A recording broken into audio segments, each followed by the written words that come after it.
Along with one of the greatest crossovers comes two very good sequels. Very good comparable to their actual sequels. King Kong Escapes and Godzilla vs. Mothra. Kong doesn't look like he should be fighting Nicolas Cage. And a couple great monster battles that'll have you less likely to slip into what can only be described as a toku coma. Comparable to being crushed by Godzilla's balls. And if you're in the mood for more anti-capitalism and less racist natives, be sure to check out Godzilla vs. Mothra.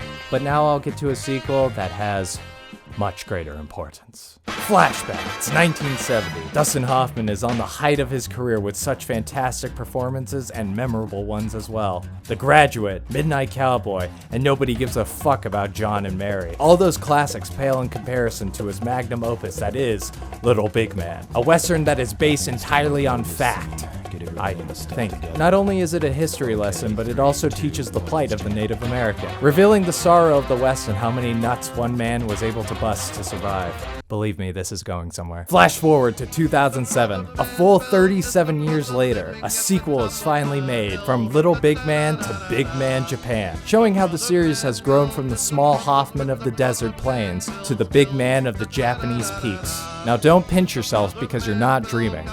You're just in hell. Unlike the film's other pairing, we have a mockumentary with an idea that seems wholly original. Does that mean it's good? Kinda. Big Man Japan is notable to me for all sorts of reasons, and not just made up ones. It's one of the only parodies of tokusatsu. We follow the daily activities of Dai Sato and his forever uphill battle being the protector of Japan. Now look, before we dig into beefy details, I want to express something. When I research a movie I want to talk about, I usually look to IMDb or read whatever literature is closely related to the film. Most of the links are dead to whatever used to advertise the movie.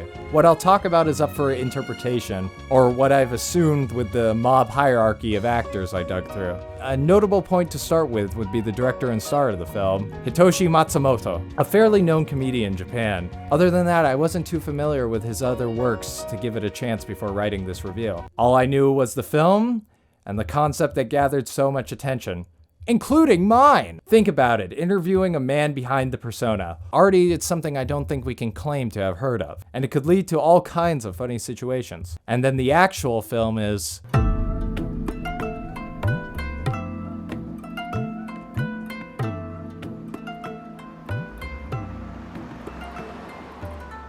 This is boring. Now, I will also say the writer for this is... Mitsuyoshi Takasu. That means fuck all to you, of course. But him and Matsumoto have worked on other projects before. One being Gaiki no Toksukai. One of the segments involved a very well done Ultraman parody, so I am to assume these two are very big fans of the genre. That being apparent by several small references throughout the film, and one big one at the end. While I understand why many would call this film boring for the many scenes of Sato bumming around, I can also understand what the filmmakers could have been going for. Mirroring Kong vs. Godzilla of losing its commentary within a parody. Let's consider the decision by the filmmakers to not make a boring film, and think about the elements that they might try to capture.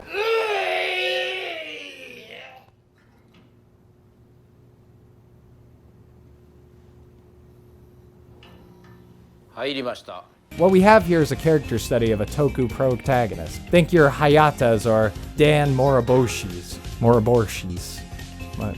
Abortions. Let's face it, these characters wouldn't be that interesting to interview. All their free time would be dedicated to protecting Japan from the next threat that arises. Sato doesn't get to go on vacation and spends whatever free time he has drinking with MILFs. The original team Sato had been working with has also deteriorated, leaving him to pick up the pieces of disaster by himself. There's no goofy side characters or any other archetype that would be worth an interview. At points, the documentarians ask Sato questions that don't even relate to his work, and later getting so desperate that they begin to probe seemingly random people for some type of content. There are also interviews that provide a public reaction to Sato's work and help flesh out the world, but many citizens aren't really interested in anything Sato has to do. They perceive the high fantasy monster battles as if you just asked who their favorite homosexual actor was. It reminds me of the reaction scene in White Light, Black Rain, a documentary about the World War II bombing, where citizens are either unaware or barely have a reaction to the disaster. Big Man Japan came out a few months beforehand, which is a little spooky how close they reflect one another, but I'd be comparing a movie about a giant man running around in his underwear to interviews about the horrors of nuclear warfare. That is itself a parody of a genre birthed out of nuclear warfare. It's like that scene in S.T.A.L.K.E.R where you see the power plant in a sort of foreboding way, and then Chernobyl happened a few years later. Here you see Big Man's Grundle, and then Hiroshima happened. With these interviews, we get to see everyone's perspective on Sato. The military seemed to love him as the US love a missile that massacred a family. His agent talks about his image and what branding will keep expanding seaweed on the table, and scattered interviews that give the true illusion of an actual documentary. But as I was saying, we don't really get any kind of reaction to Sato's daily activities. Sure, we get rocks thrown through the windows and graffiti from people that shows their distaste, but we never get that scene. You know the one I'm talking about, where Sato's sitting in a restaurant and people leave because they're afraid he's gonna get really big. We mostly get the aftermath of people's attitudes, or some throwaway dialogue that is a substitute for any kind of real action. I would like to point out this film is missing a lot of that scene. Sato has a wife which he is separated from. Now he can only see his daughter twice a year. Already standard in a story about a guy with an extraordinary job. Of course he can't fuck his wife. But that leads to the setup of his daughter's birthday party. You think that it would pull some kind of, oh no, work is gonna interrupt the party. But in the end, nothing really happens. And they seem to have a lovely time at the zoo. I'd say the only drama that ever interjects itself is from each monster battle and Sato's depression. Other than that, it's a documentary about a deadbeat dad with a job I wanted when I was 12. When I was a kid, when I was a little boy, I always wanted to be a Godzilla. And then one day my dad said, Bobby, you're 17, it's time to throw childish things aside. And I said, okay, Pop. But he didn't really say that. He said, stop being a fucking Godzilla. Get a job. It's very clinical in a way. It brings about the scent of something like Shin Godzilla, where it's a realistic approach to an out-of-this-world problem. Shin Godzilla knew how to pace itself, and effects that had me changing my shorts every now and then. If I could label this film with an emotion instead of a genre, it would be awkward.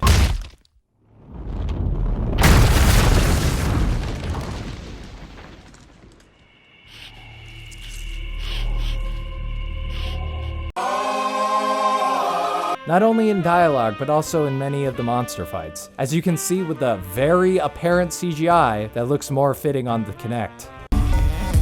Fights will take place with minimum music that sorta just fizzles away.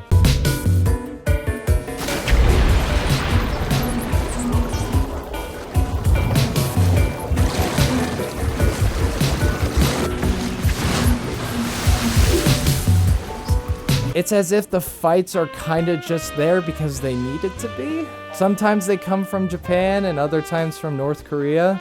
I guess in a film parody, you don't really need an explanation. Monsters just leak through the cracks in Japan. Their introductions are pretty menacing, but some part of me does make me want to know where they came from and what the fuck is happening. Especially towards the end when it seems that they were running out of ideas in favor of more easy humor.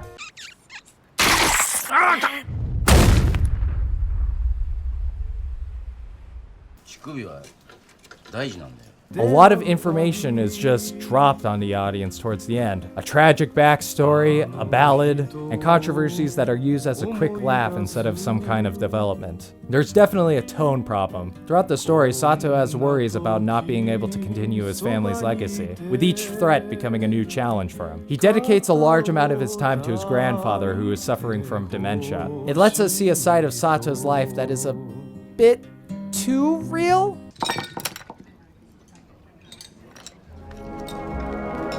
It doesn't help when later he somehow transforms and starts running around Japan.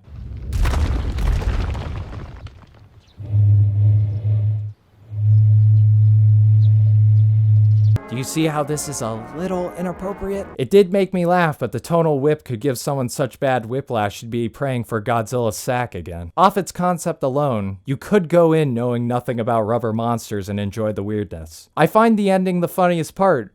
I just don't want to spoil it. Not since Crank 2 have I ever been more surprised. It proudly displays the phrase, "Enjoy the rest live," which goes to show that the filmmakers did care about the genre's long and cherished legacy. Out of the 2 reviews I have done so far, this one has to be the one I did the most notes on, trying just to understand each detail and complain about others. After this, I kinda enjoy it for what it at least tried to do. There's 100 ways you could have taken this story, but to think that the last Godzilla film was in 2004, and it wouldn't be until 2014 we got another. That feels so long when considering how popular the genre was back in its heyday. And here comes a parody about one of Japan's most treasured genres. Seriously, go watch this on Tubi right now. If you have internet, you should go watch it. It's for free. Come on, don't be a bitch. This is not an option, nigga. You'll either love it or turn it off.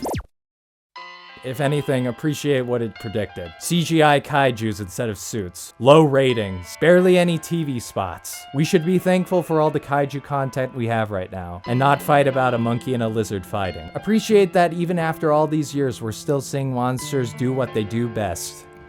Having gay sex.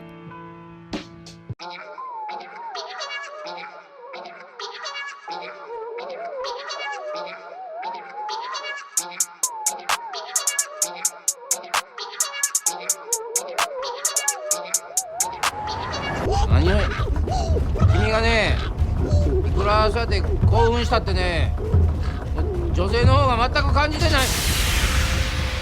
なんなんだよこれ！